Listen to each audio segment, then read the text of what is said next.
नमस्कार दोस्तों। आज की कहानी है मायका से पहले ससुराल। सुमन जब रोटी बना रही थी कि तभी किसी ने दरवाजे की बेल बजाई। बेचारी सुमन रसोई घर में अपने हाथों में लगे आटे से भरे हाथों के धोने तक लगातार दरवाजे की कुंडी बज रही थी।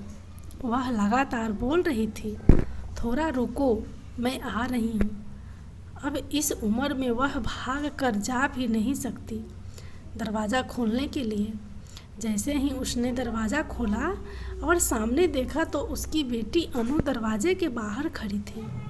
तब उसे आश्चर्य हुआ कि कुछ बताया भी नहीं, मैंने भी नहीं बुलाया तो अनु अचानक कैसे आ गई। अपनी बेटी को देखकर सुमन बोली, आने से पहले बताना तो चाहिए था, अकेले ही आई हो क्या? दामाद जी और बच्चे कहाँ हैं? सुमन ने एक साथ कई सारे सवाल किए। तभी अनु बोली, माँ, क्या कोई अपनी प्यारी इकलौती बेटी का ऐसे स्वागत करता है?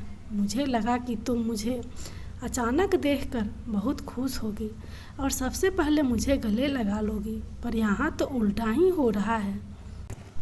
शायद तुम दुनिया की पहली माँ होगी जो बेटी को ससुराल से अपने घर आते देख खुश होने की बजाय चिंता में पड़ गई।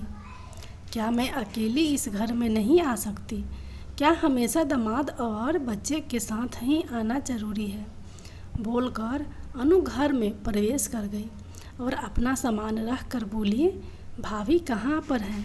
भाभी जल्दी चाय नाश्ता लेकर आओ, आपकी ननद आई है।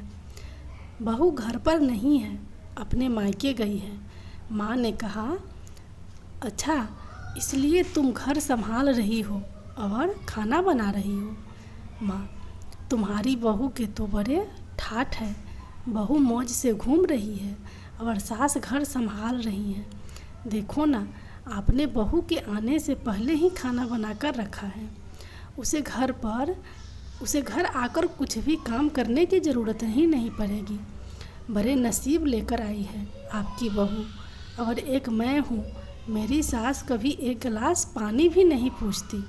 अनु ने ताना मारते हुए कहा, बेटा, प्यार और इज्जत ऐसी चीज़ है जो हम पहले किसी को देते हैं, फिर उससे अपेक्षा रखते हैं कि वह भी हमें वापस दे। माँ ने उसे समझाते हुए कहा। माँ ने आगे कहा, हर एक लड़की को अपने ससुराल में जगह बनानी पड़ती है। वहाँ कुछ भी आसानी से नहीं मिलता। तुम अपनी सास से एक गिलास पानी की अपेक्षा करती हो। तुम तो उनकी बहू हो। तुम बहू हो, फिर भी तुमने कभी उन्हें एक गिलास पानी दिया है क्या? तुम शादी के बाद ससुराल में रह रही हो ही कितने दिन। जब तुम्हारे मन को लगा तब अपनी बैग भरी और सीधा मायके आ जाती हो। मायका और ससुराल एक ही शहर में है। इसका मतलब ऐसा नहीं होता कि तुम जब चाहो तब मायके आ जाओ, चाहो उतने दिन रह कर वापस ससुराल चले जाओ। मायके में भी बेटी को मान सम्मान तभी मिलता है जब बेटी ससुराल का मान सम्मान रहकर मायके में कुछ दिनों के लिए आती है, तभी उसे मान सम्मान मिलता है। ऐसा हर रोज़ बिन बुलाए कोई कारण ना होते हुए भी कोई बेटी मायके आती होगी तो उसको साधारण पूछताछ भी कोई करता नहीं। और तुम मेरी बहू को बोलती हो ना, तुम तो मेरी बहू की बराबरी ही मत करो। वह कभी भी बुलाए बिना अपने मायके नहीं जाती है, और गई भी तो वहाँ का कोई भी बात में वह कुछ नहीं बोलती। वह जब घर में रहती है तब वह मुझे घर में के कोई भी काम को हाथ नहीं लगाने देती। अब मेरी इच्छा से घर के काम कर रही हूँ, वह मुझे काम करने को नहीं कह गई। अपनी बेटी को माँ के सिवाय अच्छा कौन समझ सकता है। मुझे तुम्हारा स्वभाव अच्छी तरह पता है। तुम्हारी ससुराल में सब लोग अच्छे हैं, तुम ही उनके साथ मिलजुल कर रहना नहीं चाहती हो। ससुराल तो ससुराल होता है और मायका तो मायका होता है। मायके में घर का काम अपनी मर्जी से होता है। ससुराल में सबसे पहले सबका दिल जीतना पड़ता है, सबको अपना बनाना पड़ता है। उसके लिए छोटों से लेकर बड़ों तक सबको प्यार करना पड़ता है। सबकी पसंद नापसंद का ध्यान रखना पड़ता है। सबसे प्यार से बोलकर सबको उनके घर के कामों में मदद करनी पड़ती है, तभी सब लोग घर में आई नई बहू को स्वीकार करते हैं, उसे अपना मानते हैं। तुम जिम्मेदारी लेने के लिए तैयार ही नहीं हो, इसलिए रोज़ रोज़ मायके चली आती हो, यहाँ आकर भी वहीं करती हो। अभी की बात देख लो, घर में कदम भी नहीं रखा, उतने में भाभी को ऑर्डर देना शुरू कर दिया। भाभी मुझे चाय नाश्ता लेकर आओ। वह व्यक्ति घर में है या नहीं, वह कैसी है, उसकी तबीयत कैसी है, वह पूछना भी ज़रूरी नहीं समझा। घर में आए मेहमान की मेहमान नवाजी होती है, पर उनका बर्ताव बोलना सामने के व्यक्ति को पसंद आया तो मेहमान नवाजी ना मांगते पूरी होती है। पर तुम्हारा ऐसा बर्ताव मुझे ही पसंद नहीं आता तो तुम्हारे ससुराल के लोगों को कैसे पसंद आएगा। तुम बोलती हो ना मेरे बहू का बहुत ठाठ है, तो वो बात सही है, उसने यहाँ हमारा दिल जीत लिया है और हर एक के दिल में खुद की जगह बनाई है। वो रोज़ रोज़ तुम्हारे जैसी ससुराल के लोगों के साथ झगड़ा करके मायके नहीं जाती। इस वजह से ससुराल और मायका दोनों जगह उसकी इज्जत होती है। जब तक उसे अपने मायके से बुलावा नहीं आता तब तक वह जाती नहीं। आज माँ नहीं अपनी बेटी को उसके बर्ताव के दोष दिखाए, क्योंकि उसे लगता था कि अपनी बेटी को अभी नहीं समझाया तो वह उसे कभी नहीं समझेगी। तब तक बहू भी घर आ गई। उसने अनु को देखते ही वह बोली, अरे दीदी आप कब आई? मुझे फ़ोन किया होता तो मैं जल्दी घर आ गई होती ना। इस पर अनु बोली, नहीं नहीं भाभी, मैं वापस जा रही हूँ।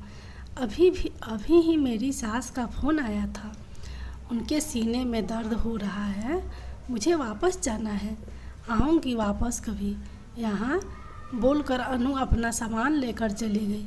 तभी उसकी भाभी ने उसे रोकने का प्रयास किया, पर उसकी सास ने ही अपनी बेटी को रोकने के लिए मना किया और अपनी बहू को बोली, बहू जाने दो उसे, पहले अपना घर संभालने दो, उसके बाद उसे मायके में आने दो। तुम्हें भी किसी के नहीं बुलाने पर तुम्हारी मायके जाती हो क्या?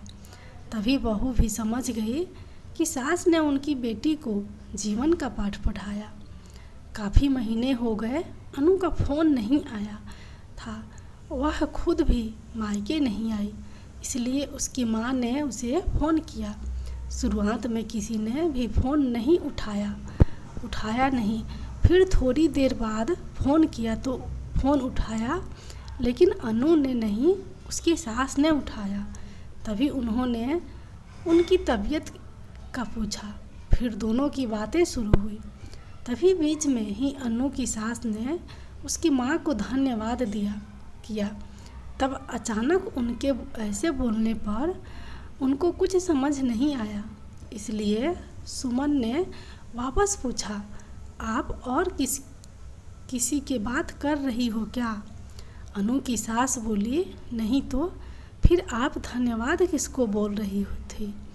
सुमन ने पूछा, आपकी बेटी अनु बहुत समझदारी से बर्ताव कर रही है, सभी को अपना बनाने की कोशिश कर रही है, सभी की मनपसंद का खाना बनाकर खिलाते हैं, घर में बहुत आनंद का वातावरण बना है, कोई भी झगड़ा नहीं, जैसे स्वर्ग ही बन गया हो मेरा घर। इसलिए मैं आपको धन्यवाद बोल रही हूँ। आपकी बेटी के अच्छे बर्ताव से यह दिन हमें देखने को मिला, हम बहुत धन्य हो गए। पहले हमें उसकी तरफ से कोई भी अपेक्षा नहीं थी, पर आपने उसे समझा कर भेजा और उसके स्वभाव में बदलाव आया। आज उसी अनु को मायके जाना तो दूर की बात है, फ़ोन पर बोलने के लिए भी उसके पास वक्त नहीं है, वह अपने गृहस्थी में व्यस्त हो गई है। दोस्तों, वीडियो अगर अच्छी लगी हो तो वीडियो को लाइक करें, और चैनल को सब्सक्राइब करना ना भूलें। धन्यवाद।